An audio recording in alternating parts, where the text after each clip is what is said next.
So once again, we're here with Mitch Holder at Wildwood Guitars, and we've been having a great time talking about your life and career in the music industry. You had mentioned about the first time Howard Roberts took you to a session. Right. Maybe I'll let you jump in and tell that beautiful story. That was, actually, I didn't know what session work was. I knew, you know, there was TV scores and records and all of that, commercials. I didn't know it. I really didn't know it. Like I said, I was pretty naive. Anyway, so in that first session in 1966 at Universal, it was a TV show called Run for Your Life, which was a big, popular show at the time. It was starring Ben Gazzara. And it was for the soundtrack. And it was about a 28-piece band. But I was completely fascinated with the rhythm section because the rhythm section consisted of Howard Roberts on guitar, Barney Kessel on guitar, my first hero. Right. He was there on guitar. Shelly Man on drums, who was a legend. He was legendary. Right. And subsequently, we played together, and he unfortunately passed on. I love Shelly.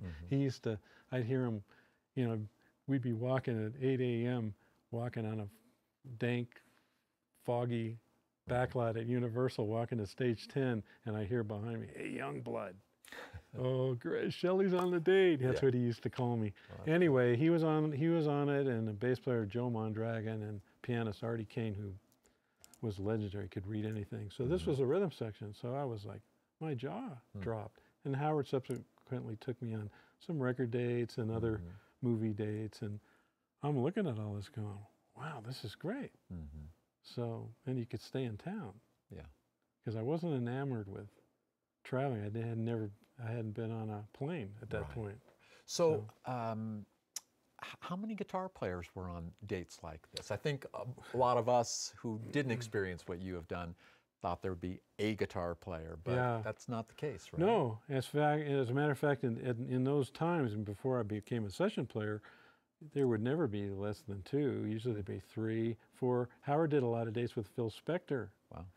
And Sonny and Cher. He did all kinds of sessions with Phil Spector.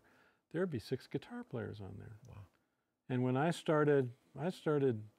started in the late 60s at Gold Star, a studio called Gold Star, which was world famous, and that's where Phil Spector worked. So I was doing covers of Top 40. For, at the time, there was 8-track tapes that people had in their cars, and we were doing Top 40 covers of these tunes so people could have them on one tape, play all their favorite tunes. So we would go over it every few months. It was a good experience for me. I had my Telecaster, and we were doing those things, and Phil Spector would be across the hall. I never ran into, you know, I knew, of course, at the time I knew Howard, but I never saw Howard there. But they were across the hall working. The door never opened up. Phil's dates were closed. So that's the way I learned. And the engineer at Gold Star was great to me. He just passed away not too long ago. He was a real mentor to me. He taught me how to record. He taught me where to put mics. He taught me acoustic guitars. Things like that. It was just, where are you going to buy that, you know? So who were some of the other guitar players that you worked with? Well, when I first started, Larry Carlton was probably the first call. He was in real big demand. So Larry, and I started working with him pretty quick. Dean Parks, who's my only, the word I can say about Dean, he's stunning. He's a stunning guitar player, is Dean Parks. I'd started doing Motown pretty early, and Ray Parker Jr. and was a rhythm guitar on there. Jay Graydon did some of those dates.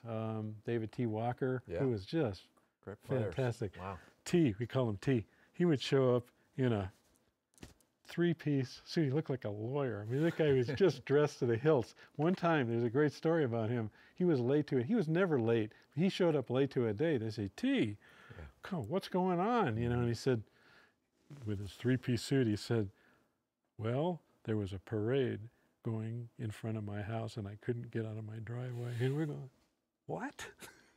But he was telling the truth. Yeah. So he was late. Yeah.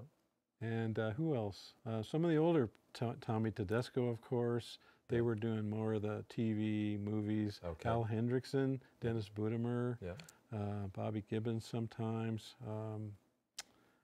There are quite a few, but Al Hendrickson, Bob Bain, Yeah. who I'm still, we talk all the time, see him all the time, we play. Mm-hmm. He's 87 now, bless his heart. And he was also on the Tonight Show, yes, right? he was the main guitar player on the Tonight Show. I can picture Bob. Yep. Yeah. Yep. Yeah, great Yeah. player. So Tommy Tedesco. Yeah. We don't want to drop names here, but I think some of the life experiences and stories that you have, Tommy's pretty legendary, at least to those of us who just read about these gentlemen. Yeah. As a pretty interesting man and a great player. Yep. You got to have something to tell us about Tommy. Well, Tommy, who was affectionately known, he was Italian, you know, fairly rotund Italian, talk like this, Cheech, which is a positive, friendly term in Italian. You don't want to be a chooch, you want to be a cheech. Okay. Tommy was a cheech. Right. Okay, and that's what we call him. Hey, Cheech. And he was our godfather. He could read anything, he could play anything, he could get away with anything most of the time, and he did. But the one thing was we could always count on him for advice, and he always gave you the right advice. He probably had the best street smarts of anyone I've ever encountered. He wasn't highly educated, none of that, but he was real street smart. He really knew the right thing to do at the right time and the right thing to say and all of that. So if we had an issue or we wanted to know about whatever it was, we always could call Tommy. And that was one of the things, even as well established as I was when Tommy passed, we really felt there was an empty hole. Tim May and I are very close, and he was very close to Tommy. I was close to Tommy, and Tim called me up after Cheech passed, and he said, "Who are we going to call?"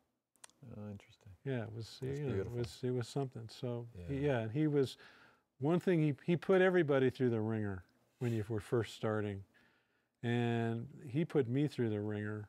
Oh boy, one time and again it was multiple guitars, 4 guitar players. Wow. Tommy, Dennis Budimir, Tim May, and myself. We were on a TV call for 2 days. Normally, it's guitar 1, guitar 2, guitar 3, guitar 4. We had a protocol that whoever was the most established, had been around the longest, guitar 1. Then the next in line, guitar 2, guitar 3, and so forth. Well, this particular thing, we had our names on the parts. My name was on guitar 1. Tommy, I think, had guitar 2. Dennis was 3, Tim was 4. So I was on the hot seat for 2 days. I was playing solos through this thing and having to read all kinds of stuff, and I was sweating bullets because I wanted to do well. Sure. You know, so the first day was double dates, 6 hours every day. Got through the first day, and I was sweating. Tommy didn't say a word. I was kind of, oh boy, I wonder if I did as well as I thought. Right. And so then the next day, we go in the next day, a whole other day of being on the pressure cooker, more solos, more reading, playing along. I'm looking over at Tedesco, he's not saying a word. And I was just frying. I was frying. I was I'm 6'3". I was just shrinking down, you know. Melting in the chair. I'm like, I'm toast, you know. Maybe I'm not doing as well as I think. Well, at the end of the date, that second day, we were putting stuff away, and Tommy came over to me and he said, "I just want to let you know how well I thought you sounded." And that was like, wow. That's beautiful. I felt, well, I think I've arrived now. Yeah. You know? So how would the 4 guitar players, what were the different roles? I mean, was every note written for all 4 of you? Can you explain? Well, okay. Normally if you have four guitars, it's not a random thing. Well, let's figure something out. On those dates, it was specific what you were going to do. So a lot of times there might be, say, guitar 1 and guitar 2 are playing single notes or thirds or intervals or something, and they're in harmony. So you're reading notes and you're in harmony. maybe the third guitar is playing electric rhythm, maybe the fourth guitar is playing 6-string acoustic or 12-string or nylon string or something to that effect. Everybody, the writers were very specific as to what they wanted to do, especially with TV and movies. So, and that's what was going on at that particular point. But that project, I had to play ad-lib solos too, which was, I didn't do that every day. You know, a lot of people, they hear records and so forth and hear all these licks, and we're not playing licks. We're playing, you know, one of the hardest things I ever had to do was with a click track. Click tracks, most of you record. It's metronome. You get a beat in your headphones. Backbeats. Just.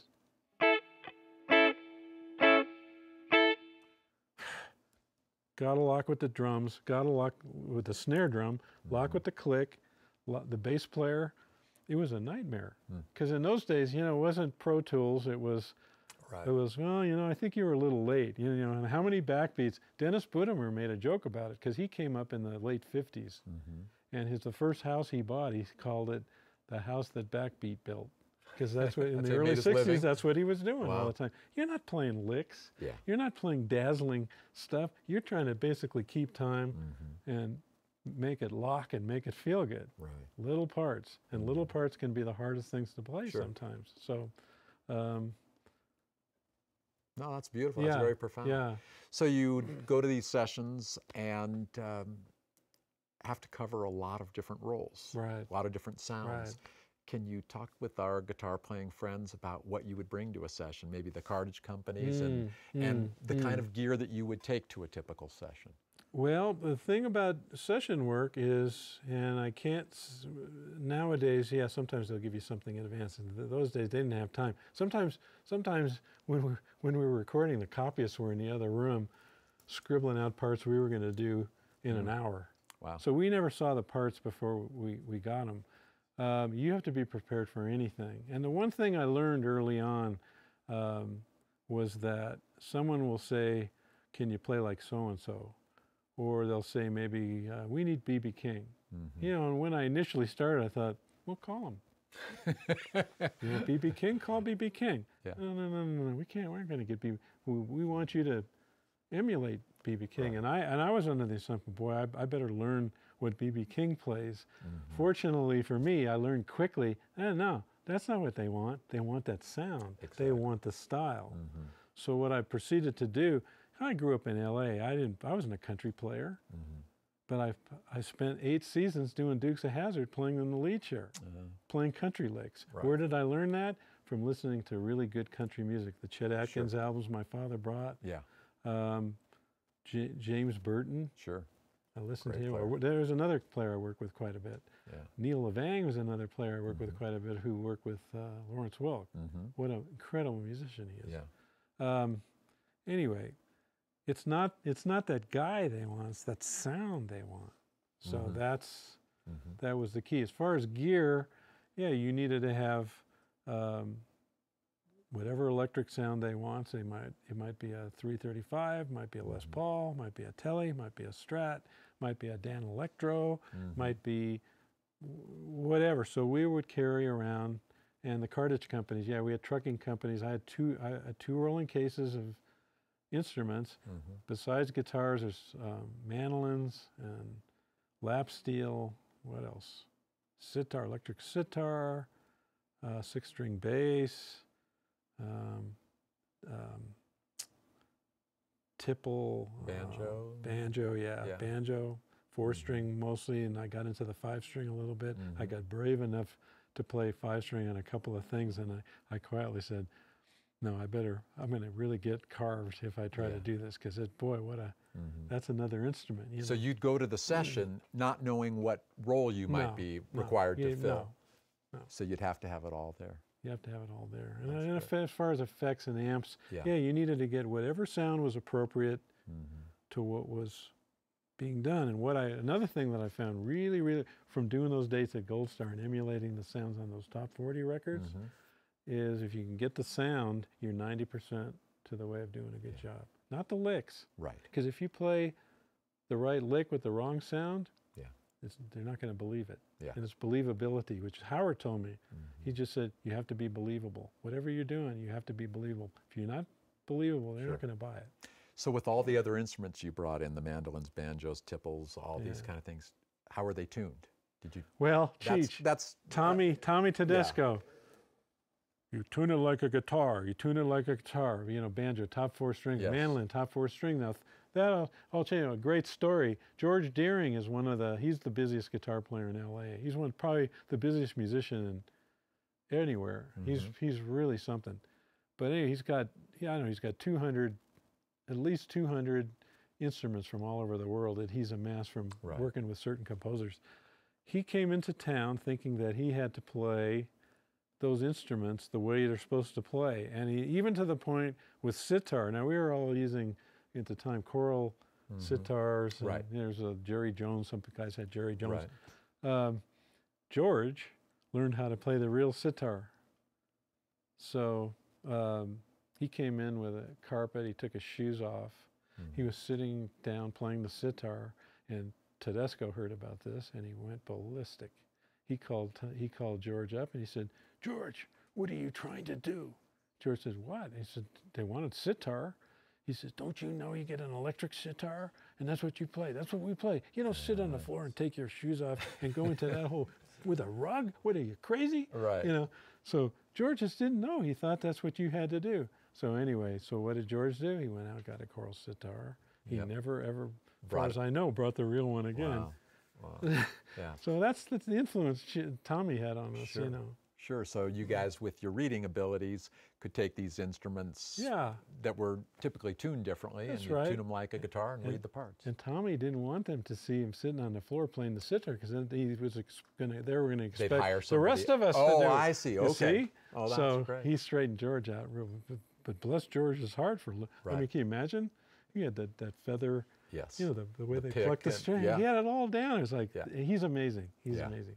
Yeah. So I remember reading about Howard Roberts and him playing on the theme to the Beverly Hillbillies. Oh, kind of an interesting story there. Would you mind sharing that? Sure.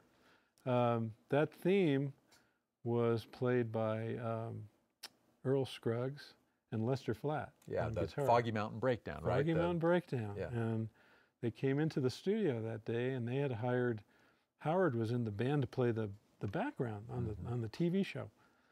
So they were going to do the theme, the intro to the theme, going into the theme. They go into the bluegrass section of the theme. Well, the intro, while there's that dialogue that an announcer talking about singing the intro, was all written out. The banjo part was all written out. And Earl Scruggs couldn't read. Yeah.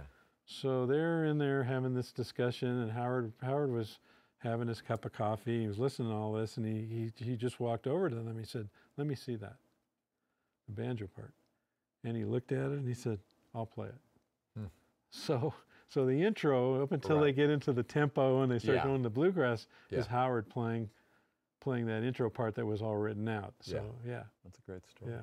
So some of your favorite sessions, some of your favorite things that you got to be a part of, best-selling records, poorest selling records that were musically inspiring. I mean, what are some of your highlights that you took out of the session work? And again, difficult question, I know, but maybe just a few that. Well, you know, most of the time, whatever we were doing, we didn't know what it was going to be. Right. He didn't know what it was going to be. Sometimes, and I'll be honest, I'd be driving along in the car. I remember this I did a record with Roberta Flack from Sudden Impact, one of those Dirty Harry movies. And I heard it on the radio. I heard Roberta Flack singing this song. I said, "Oh, that's a nice song," you know. And Roberta Flack wasn't there. We just tracked it, and I did a guitar solo on this guitar. Yep. For that record, but I didn't know what it was, and I didn't even know Roberta Flack was doing it. So I heard this thing on the radio. "Oh, it's Roberta Flack. Yeah, the song sounds good."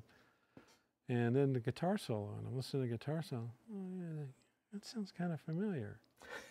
And, you know, by the time it was almost over, and it was a written solo, it was Lalo Schifrin had written the music, and this was a written solo, and it was way up high, screaming, you know, solo guitar in a rock kind of ballad rock style, singing, sustain, you know, let the note ring. And finally I realized, oh, that's me. It was you, yeah. You know, and people think you're crazy. So how could you forget that? Yeah. You don't know. I remember going in, the biggest selling record until Michael Jackson, I think, eclipsed it, was Saturday Night Fever. I played not on the Bee Gees, but on the soundtrack, and some of the soundtrack stuff was on that album. That was the biggest selling album, I think, till Thriller or one of those albums. And I remember walking into Warner Brothers, and they would have the title of the movie on a card outside the studio. You walk in with Studio A, Saturday Night Fever. Oh, this must be in a hospital. You know, someone's going to get a fever. They're going to get midnight, Saturday Night Fever. Right. You know, we didn't know what this was. And it then became this colossal movie. Saying, oh yeah. So, you know, it's... You never knew what something was going to be or what it was when you had been there. The night, I remember when I left the Tonight Show band, the first record date I did was with Barry Manilow. And I remember we were cutting Copacabana on the night that I would have been with Doc on the road in Las Vegas. And I'm thinking, you know, I'd made the choice to leave the band. And at that point I realized that we were cutting Copacabana, and yeah, this is a kind of energetic tune, blah, blah, blah, blah, blah. Okay, we get done, go home, go to sleep. You know, and all of a sudden it's on the radio. Yeah. These kind of things, you're doing so much music all day long. We were doing at least 2-3 sessions a day, sometimes 4 sessions a day. Oh, this was good. One time, Jay Graydon was involved. Lee Ritenour was another. We're great friends. We worked a lot together. It was Larry Lee. Yeah, Carlton was involved, Jay Graydon, Tim May, myself. We made a bet. Who could do the most dates in a week? And you got to understand that a basic session is 3 hours. Jingle is 1 hour. And it could be a double session, would be 6 hours or more. So we're counting our 3-hour sessions, jingles, and we were cramming as much. I remember when I did 5 dates in a day. I did a session in the mornings, 3 hours, another date in the afternoon, crammed it 1 hour jingle, did another 1 hour jingle, did another 3-hour date. You know, it's 5 dates. So Jay won. Jay did 25 sessions that week. I think Lee was next. He did 23. I was next. I did 21. Wow. And so Jay took us all out to lunch. Yeah. You know, that's how that went. Right. Yeah. Did you contribute on some of Lee's solo recordings? Were you on the Captain Fingers? Yes. I wrote a tune on there too. That's co-wrote a tune. Yeah, Space Glide. Oh yeah. Yeah. Great song. Yeah. Wow. Yeah. So Lee had me come in a lot of times to play rhythm. In the times when it was live tracking, it's not like today, and he wanted a rhythm guitar in there so he could focus on the lead part, running the dates, and so forth. So I did several albums with him, and we co-wrote a couple tunes as well that showed up on his records. Very impressive. Yeah. So other memorable experiences that you would want our folks to know about? I mean, just some of the career highlights that you got to be a part of, and maybe just the time you spent with these other great musicians is the highlight, but well, again, other people you worked with, maybe. Okay, well, there's one in particular that I miss dearly is Jeff Porcaro, who was a drummer in Toto. Right. And Jeff, he was great. He had this legendary reputation, and his father, Joe Porcaro, was a percussionist. Right. He'd been in the studios for years. Everybody knew Joe, and we'd been hearing about this drummer, Jeff. Well, the first session I ever did with him was a record date. It was like a 7 p.m. record date. Everybody's there, no Jeff. You know, when you're starting out, you got to be on time. Record dates, they're a little, they'll work with you. So we're waiting, talking and cracking jokes. All of a sudden, the door opens. And first, this tall blonde walks in, gorgeous blonde walks in. Behind her is Jeff walking in with his fur coat on. Floor, like this is in LA, nobody wears fur coats. He walks in, struts across the room with this blonde, sends her to the booth, sits down at the drums, and I just kind of thought to myself, okay. Right? But on another session, that was the first time, and he proceeded to fracture everybody. Yeah. His time, there's a few drummers. Jimmy Gordon was another one. Jim Keltner was another one.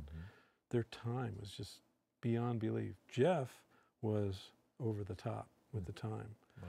And I remember this one day, and I couldn't tell you what it was. We were in a fade. We were getting into the fade. We had a click track. We're grooving along into the fade, and somewhere that the engineer hit the switch to turn the clicks off. So we heard the clicks go off, which they do a lot of times in the fade. Maybe they wanted to speed up a little bit to let it go. So we played for a little bit without the click, and all of a sudden, I guess the engineer realized what he'd done. Engineering 101, if you take the click out, don't turn it back on. He turns it back on. Well, the clock inside, the internal clock had been still going. He just turned it out off to the feed in our phones. Right. Turns it back on, and the rest of us jumped in our seats. And Jeff didn't miss a beat. He was right on the click. It was we all practically fell over. Yeah. We managed to just finish the rest of the fade, but that to me was, I never witnessed anything like that again. That's a great story. Before or since. Yeah. So memorable dates. Probably my favorite musician is Dave Grusin, who I did several movies with. On Golden Pond, Heaven Can Wait, Tootsie, which Stephen Bishop, Might Be You, came out of that. I played on that. George Deering and I played on that. What else? Electric Horseman, and the one Milagro Beanfield War, where he won the Academy Award. Dave was a consummate musician in my mind. He could do anything. He could play. He could play any style. His writing was killing. I mean, he just wrote the right thing for the. He was the most musical person I think I've ever worked with. So whenever he called, you know, I was. Yeah. All of us. Yeah. And it's the only time I've ever seen the orchestra standing ovation was when we did the exit music to The Champ. Really? Wow. And I think it was '79. Yeah. Yeah, Dave's actually, I think there's a Colorado connection. I think absolutely. Yeah, he's from Denver. With Don. Yeah, Boulder. Don's in Boulder now teaching university.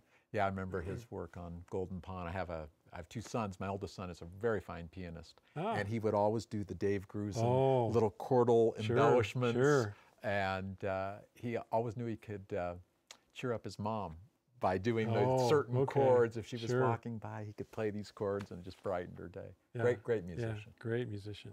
Great musician. Well, we'll come back and learn more about maybe what you're doing nowadays. Okay. And again, thanks for sharing all this with us. Sounds good.